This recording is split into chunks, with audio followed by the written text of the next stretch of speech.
C'est un jugement extrêmement sévère. Je trouve qu'il est trop tôt pour faire un bilan du quinquennat, par définition. Comme son nom l'indique, cela dure 5 ans. Nous en sommes au bout de 2 ans. Il y a eu des échecs, il y a eu des erreurs. Le bilan de François Hollande, il se fera en 2017. Elle a exprimé un sentiment que je partage, qui est celui de la désillusion. Les 2 ans que nous avons vécu avec Cécile Duflot à l'intérieur du gouvernement, ça a été 2 ans dans lesquels nous avons vu petit à petit un certain nombre de renoncements.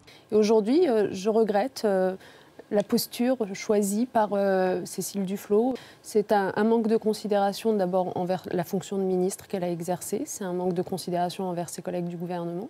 Puis je crois que c'est un manque de considération, y compris envers les Français eux-mêmes. On peut être déçu, on peut avoir des reproches à faire, on les fait entre soi, mais je trouve que les exposer comme ça à des fins politiques, à un moment où en plus il va y avoir à nouveau des échéances électorales, je trouve que c'est assez peu élégant.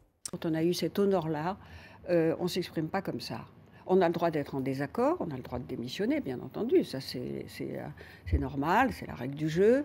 Mais on ne s'exprime pas comme ça. Ce n'est pas digne d'une dirigeante d'un parti politique qui se veut un parti de gouvernement, justement. Cécile Duflot, je la vois extrêmement sévère, effectivement. À ce moment-là, elle aurait dû démissionner beaucoup plus tôt. Elle aurait dû partir très tôt si vraiment c'était l'enfer de vivre dans ce gouvernement. Je ne comprends pas très bien ce qu'elle y a fait pendant quasiment 2 ans.